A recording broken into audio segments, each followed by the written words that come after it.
I'm Eloy Ortiz Oakley, President and CEO of College Futures Foundation, and you're invited to Opportunity Forum with College Futures.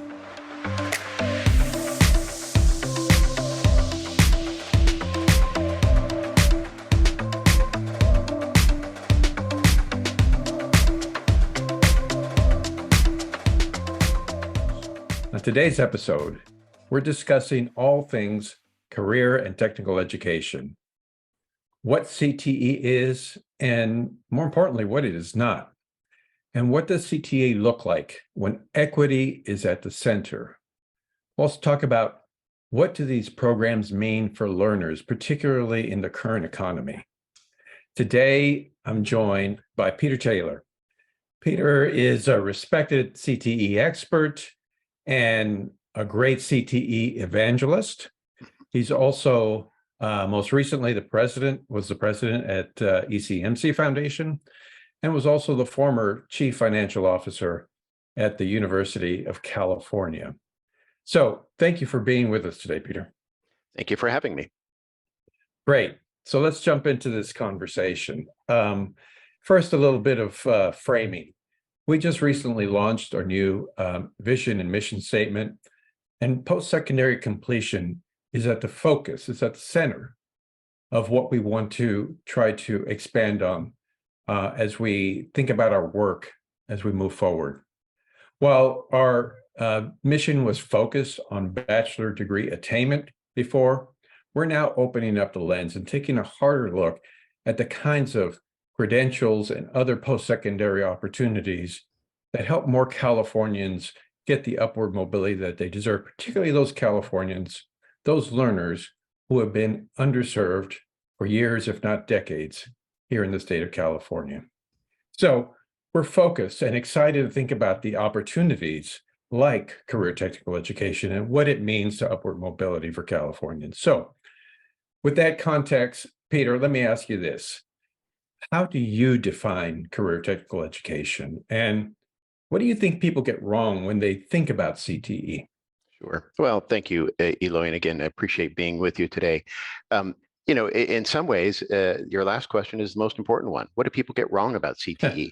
Right. When I was in high school, there were classes in drafting and electronics and auto mechanics and the like. Mm-hmm. Those classes, by and large, have gone away at the high school level.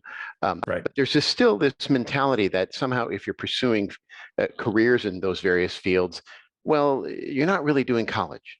Mm-hmm. Nothing could be further from the truth. Post-secondary CTE is college. And yet somehow there's this stigma, somehow you're an underachiever. And that's deeply disappointing. And it's just plain all wrong. Because as we know, many of these programs attract students who want to use their creative side, want to help others, want to engage in important community activities, and don't need the full-blown four-year degree to do that.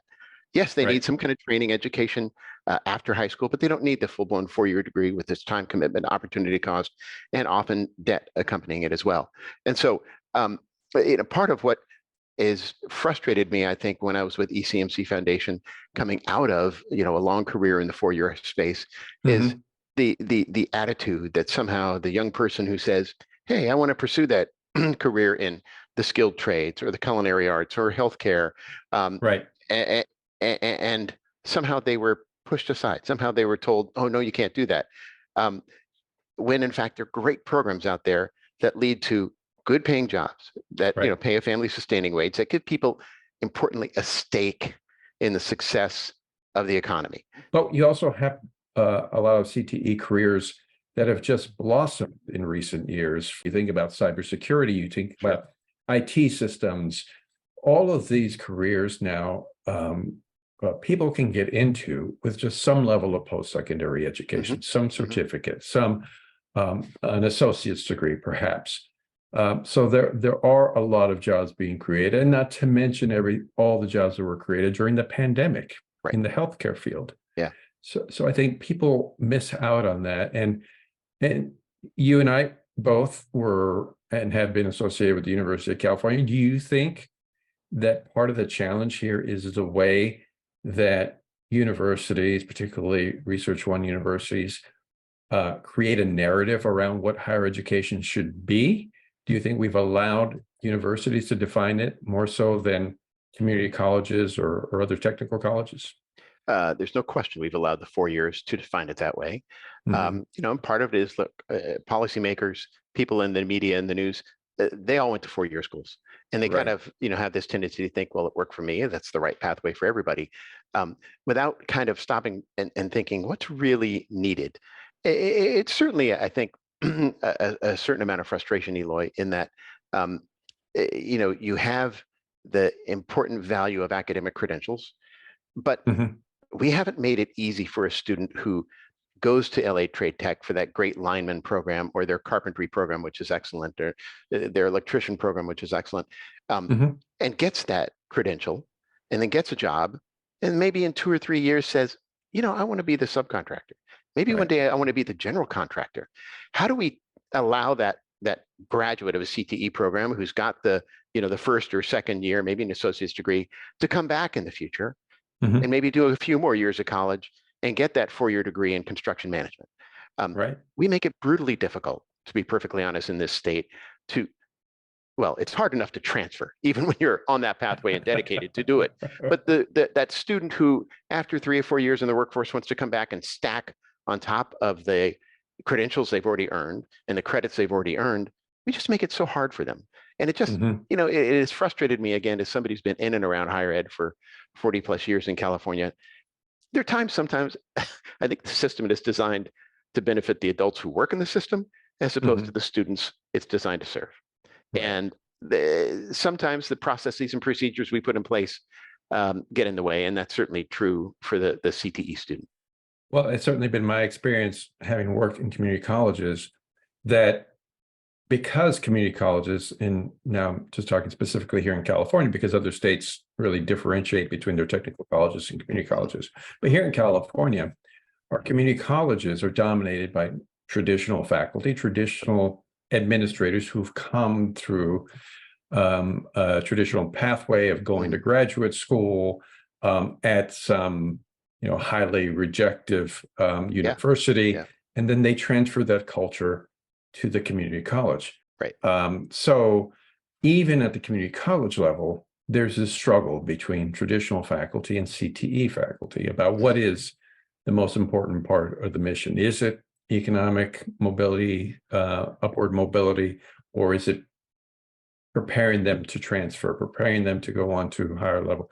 And I find that you can hold both truths at the same time, but we have to be concerned, particularly in low-income communities, about economic and upward mobility, I first completely and agree. foremost. Completely agree. And if you want to get at the equity issue in higher education, that's one Mhm. good way to do it. Because Mhm. for a long time we've said, look, if you want to make it in America, you got to have a college degree. But how do we define a college degree? Right. Does that always have to be the 4 year degree? That 2 year degree at Trade Tech in culinary arts? Have you seen what those kids can make? I've gone there. I've sampled the fare. These are top chefs. They can Right. get jobs anywhere in the country. In fact, for the longest time, I remember pre-COVID when I went there, and I was saying, where do your kids often end up? Your students often end up working. And they said, cruise ships love us, Right. That's because right. they can come in and they can cook anything. And Mhm. if you're a student from a low-income neighborhood, now wait a minute, you're on a cruise ship going places like Sardinia and Sri Lanka and Singapore. That's a great opportunity for a 2 year education. So again, something in the communication about how we Right. set young people up for understanding what all their pathways are, is something I think that deserves to be addressed. Well, in my time at Long Beach City College, we got a lot of returning bachelor degree holders coming back Oh, to seek a different career, whether it isn't be that in amazing? healthcare, Yeah, in yeah, culinary arts, in any of a number of areas. yeah. So yeah, I mean, it's really about having the kinds of skills, background, education in order to be able to get into a career field. And yes, we're never saying that it should be the end of the road there, or there should be a terminal credential. Hmm. But certainly the kind of students I've always interacted with, many of them are working 2 and 3 jobs, Exactly. juggling families, and need both long-term education, but also the ability to pay the rent in Yeah. the near term. Well, again, my beef with if the system is designed for students or the adults who Hmm. work in them, It seems, that a majority of students now are not that traditional 18 to 22-year-old Right. like it was, many years ago when I went to college, right? It's the single mother, it's the returning Mhm. vet, it's the recently released incarcerated individual, with an average age of what, 27, 28. But the Right. system really hasn't completely morphed to design to meet their needs, which includes everything from basic needs and childcare, but also different schedules.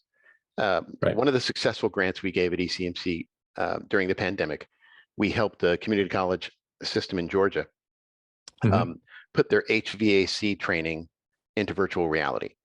Wow. Used to be you had to go into the campus, lab, the shop, and learn how to wire air conditioning units, Mhm. um, and you still had to do some of that. But we were able to put the entire course onto VR, so people could do it at home at night after work, when a weekend, and practice with virtual Mhm. reality goggles, um, so that 80% of it they learned online. Right. People didn't think you could do that with CTE, but using some modern technologies, I think we can really expand the access to it and the impact as a result. So, the pandemic did have a silver lining to a certain extent, I guess, Yes. by forcing people to do things a little bit differently. And there's an example of how CTE can morph and change to serve students as well. So, we've talked a lot about what's going on in California. This message is also resonating in Washington, D.C. I know President Biden has talked about investing more in the kind of career education that we're speaking about here. Certainly, Secretary Cardona has been talking a lot about um, career-connected high schools, Hmm. talking more about career education. Certainly, his Raise the Bar initiative to lead, it's called Lead the World initiative, is focused on blurring the lines between high school and college and focusing more on apprenticeships, on connecting students to jobs. And of course, the Department of Labor has Yeah. been very high on apprenticeships. So Yeah. where do you see this conversation going, particularly with the national spotlight now on CTE? I would also add to that mix the Department of Commerce. Right. Secretary Raimundo is very, very big on this as well. So, a lot of levels are really not only committed to CTE, but it's also a bipartisan thing. One of the Yes. very, very few bipartisan issues I think you can find in Washington right now, Mhm. where people on both sides of the aisle are actually kind of saying, well, this is really important, but changing that structure to get there, no doubt a challenge. To the credit of the Biden folks, they put a lot of money into this. Mhm. Knock on wood, maybe will apprenticeships actually start to take off in this country? I don't know. They work so successfully in Europe, and yet Right. they always seem to be a struggle here. And I don't, part of that I think is higher education. It would Mhm. be a big cultural change for them. Also a change for some employers as well. Let's talk about the impact of programs like CTE and the opportunity to get into good paying jobs, the impact of democracy. You've previously mentioned in another webinar the connection between CTE and strengthening our democracy. Can you tell us a little bit more on how you think about that connection? You know, uh, Again, I kind of came to this later in my career. Uh, for a long time, I was very involved at the UC system. I was alumni Mhm. president. I was alumni regent on the board of regents. I led task forces for the university on African American admissions and retention. I chaired the UCLA Foundation Board. We raised over $500 million during my tenure. Mhm. Um, and then I became CFO. So I was very much a UC centric guy. Right. And, for a long time, it was so narrow as to think, man, if every college could be like UC, the state would be so great. And You drank the Kool-Aid. I kind of did. I totally did. Um, Without really kind of thinking, students are really different. Yes. um, uh, and, I go back, gosh, it was mid 2000s. I was still working in investment banking. Mhm. And, banking is great. You can make a very good living, but you have very little control over your time because clients have things going on all the time. So when you get a window, you take a vacation. And so I literally got a window and I picked up my family and we flew to Paris and we went on a bike trip in the Loire Valley. The Loire Valley is about 100 kilometers south of Paris. It was Mhm. the playground of the rich and famous in the 1700s. And fortunately, there was a professor of French history from Johns Hopkins on our trip. And I said to her, how did they build these structures? In the 1700s, there were no power tools, right? I mean, this had to be hard. And Right. she described a structure of serfdom where Mm. thousands of, you know, peasants, maybe laborers, Mhm. their only purpose in life was serving a very wealthy family that owned this chateau and the surrounding Right. land. No hope that their life would ever get better, no hope in prayer that their kids' lives would ever get better. And then it kind of dawned you why the French Revolution happened. Because there you had this huge divide between the haves and the have-nots. It kind of hit me a little bit like a ton of bricks that what's different between them and us is we do have a system of higher education where you still can look a young person in the eye and say, Right. work hard, do the right things. And you can, in fact, get the skills, training, and education you need to get a job that pays a family sustaining wage and to get the hell out of poverty. And even Mhm. if you can't, your kids can. And to me, if you want to avoid the fate of the French aristocracy by shrinking the gap between the haves and have-nots and to ensure that people really kind of have a shot at a middle-class lifestyle in this country, you've got to invest in Right. making sure they have the skills, training, and education so that they can get those decent jobs. And where Mhm. are the decent jobs? Half of them, again, are middle skills jobs that, whether it be advanced manufacturing or the lineman for the local utility, can pay a decent wage. Trying to get a skill so that you can have a Mhm. meaningful role in helping this economy work, helping society progress. We've got a system that, with a few tweaks, could be so good at that by Right. strengthening community colleges, strengthening CTE programs, strengthening the connection between CTE and, say, the 4 years like the CSUs, where there are a few more majors that are focused on uh, career trajectories, shall we Mhm. say, than maybe at the UC schools. It, there's so many opportunities there for us to just tweak the system a bit and really improve it so it works for all students, not just a few select elite students. Right. Yeah, as I thought about your examples of the French aristocracy, it seems like we're trending more in that direction, Yeah, I worry about given, that too.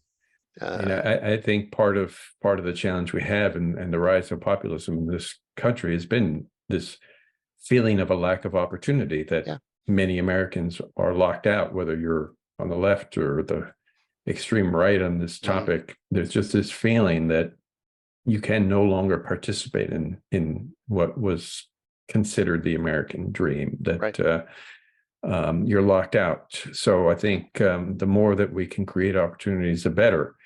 Now, there is also a lot of talk as we think about CTE, and I know in my time in DC, there was a lot of talk and pushback on shorter term credential programs. This notion that not all students of color are served equally by some of these programs. Matter of fact, in 2021, there was a report from New America on short-term credentials that commented that among the students who enroll in certificate programs, students of color, women of color in particular, they've been experiencing different returns. So how should we think about CTE programs and ensure that we're getting the best quality possible for the kinds of students that are pursuing them, and avoid the kind of low value programs that are created and then marketed to struggling populations of students? Yeah. Well, you hit on a lot of different issues in that question. Um, and there's certainly a conundrum, I think, in the community college space on the Mhm. non-credit versus credit pathways. Right. Um, uh, Personally, and we made some grants around this at ECMC Foundation, like to figure out how to make sure non-credit programs are not dead ends, how to Mhm. make sure that the skills they're getting can be stacked and ultimately moved into the credit-bearing side. Um, Many of those non-credit short-term programs, Eloy, and you may well disagree with this, and I respect it, but I will tell you, just it seems to me that the growth in it seems to me, as you saw a decline in the number of post-secondary CTE options Mhm. available, whether it be community colleges or wherever, the number of students who wanted those kind of pathways didn't go away. Right. what you saw was the rise of a number of for-profit firms that were more than happy to meet Mhm. market demand. Some of the for-profit providers might have been high quality. Many of them were fly by night, let's just say. Mhm. Mhm. And even if they did offer a decent quality program, they charged too much in Right. order for the jobs that came out of it, in order to pay the debt that students were accumulating. And so I do believe that if the community college sector in particular could bolster its post-secondary CTE, whether it be Mhm. credit or non-credit bearing, you'd see a decline in the number of the short-term programs that, from a financial point of view, just don't make any sense. Mhm. Um, the other thing, and again, I know you worked in this space, so I'm anxious to get your feedback. I remember we funded a research project once. A faculty member, I think at the time she was at UC Irvine, because as a finance guy, I didn't understand why would somebody go to a for-profit school for a 9-month program to be a Mhm. medical assistant when they can go to community college at like what, 1/5 the cost? It didn't make sense to me. Even if the programs were of equal quality, why would you spend 5 times as much? And she had done this study working Mhm. with 50 African American males who had gone to for-profit schools in LA County. And she said one of the biggest differences was the for-profit schools did a much better job making them feel welcomed and valued. Right. Well, I actually don't really disagree with you. I mean, a lot of Sure. points that you mentioned are issues that I struggled with in the various roles that I had trying to change the culture of our system. I mean, one of the reasons there were several reasons we created Calbright, but certainly one that I saw a very clear need for was to have an institution that operated more like a for-profit in terms of how it thought about outreach to students, how it thought about designing a pathway for students based on their need, not based on the institution's need. Yeah. So that was a very intentional part of the design of Calbright.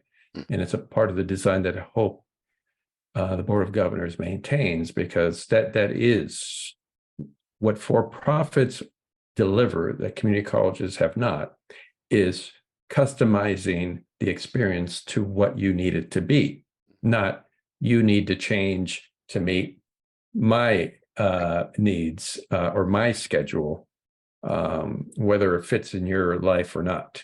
One of the Right. programs we funded at UCMC Foundation was a nonprofit technical school Mhm. in Texas that was in the medical field, the medical assistant, dental assistant, those kind of programs.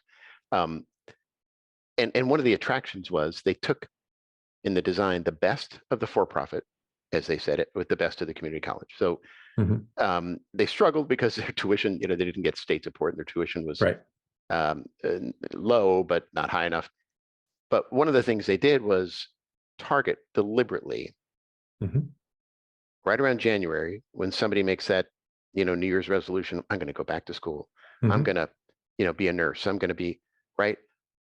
A lot of community colleges, it's too late to enroll. They say come back in Yeah. September, come Right. back in a year. They very consciously said, no, we're going to enroll you right now. Yeah. You start January 15th, you start February 1st. And they saw this overwhelming demand from Right. students to say, because they were like, yeah, I'm going to do this. Okay, you can start in 2 weeks. Right. No, that's What is it right. structurally about the way we're set up that won't allow us to do that in the traditional public setting? Well, that could be the topic of a completely different episode, but it's the culture, Peter. Yeah. It's a culture that exists in higher education. It's a culture that we as the educators know best what you need. That, this is the structure that we've been handed. It worked for me. Look at me. I'm here. I'm your Right. faculty member. I Mhm. got a PhD. So it's got to work for you. Yeah. So it's the culture of, we have an exclusionary culture in higher education. We have a culture that, you have to demonstrate some sort of merit to get into my classroom. Yeah.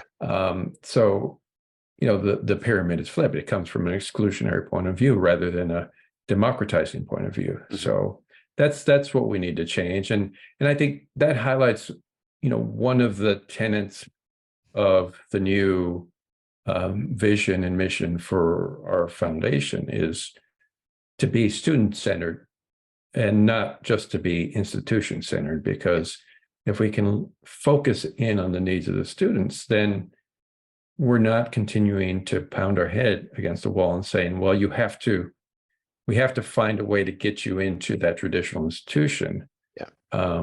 We may be looking at other ways to support that student based on the needs of that individual at that moment in time in their life. I love hearing that. I do gotta believe, and I think College Futures head in the exact right direction, student-centered as opposed to institution-centered. But when you have those conversations with the local college presidents, they're all going to say, of course we're student-centered. Of course. Of course we're student-centered. Why do we exist? Of course we're student-centered. And yet, oh, well, you missed the deadline, therefore, no, you can't, and how do you change that culture to make them realize, that a little better customer service and engagement might actually make a big difference? Well, I think, one of the things we're going to have to take advantage of is this period of changing, the changing minds of students, the changing value proposition. They're voting with their feet. They're no longer just coming to college. Yeah. They want to know, what am I getting for the money I'm investing? Yep. And you want me to get into debt? Why should I get into debt? Where is that debt going to lead?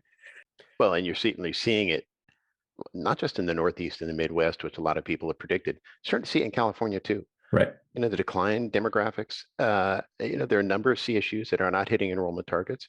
Community colleges struggling. Got a couple of UC schools that are not hitting targets. Students are starting to ask the relevant questions, Right. And how is this going to engage me, and how is it going to benefit me, and how one day or another am I going to be able to kind of support my family? Those are all fair questions to ask, and higher ed needs to do a better job in answering them. Not just, well, that's for come sure. find your passion and then you'll figure it out. As we wrap up, Peter, let me ask you this final question. What are your hopes for CTE? I know you've sort of mentioned some in your final comments here, but where would you like to see us be in the next, 3 to 5 years on this question of career technical education? I'd love to see both the physical expansion of programs, the integration of new modern technologies, and something that helps address kind of the mindset, the stigma about where we're headed and the options for students. I often say, look, if you were going to take a drive up the coast and you turned on your GPS, a GPS always shows you 3 alternatives, right? And you sit there and you say, oh, what's the best pathway given where I want to go? How come we're not having those conversations earlier with young people to say, just like GPS in your drive up the coast, here are your pathways. And where do you want to go in terms of aligning with your career interests and your job aspirations? And how can we help you get there? And maybe it's the 4-year UC where one day you get a PhD in neuroscience and you go and discover the cure for some disease. Terrific. But by the way, if you want that 2-year degree to be a lineman at the local utility, that's a good thing too. I'd love to see us kind of with a broader view of the appropriate pathways for young people that incorporate CTE on a level with many other options. Well, on that note, I want to thank you, Peter, for taking time out of your busy day for participating in this conversation. Thanks for your thoughts, for all the work that you've done in this space for so many years, and thanks for your continued leadership. Well, thank you very much, Eloy, and good luck to the College Futures Foundation in the coming years. I'm looking forward to some of the changes you helped to lead. All right. Well, on that note, you have been watching another episode of Opportunity Forum with College Futures. This is a conversation space with innovators and influencers in and around public higher education, working to help students move onward and upward. Don't forget to follow us on Instagram, Twitter, and LinkedIn, and we'll see you next time on Opportunity Forum with College Futures. Thanks for joining us.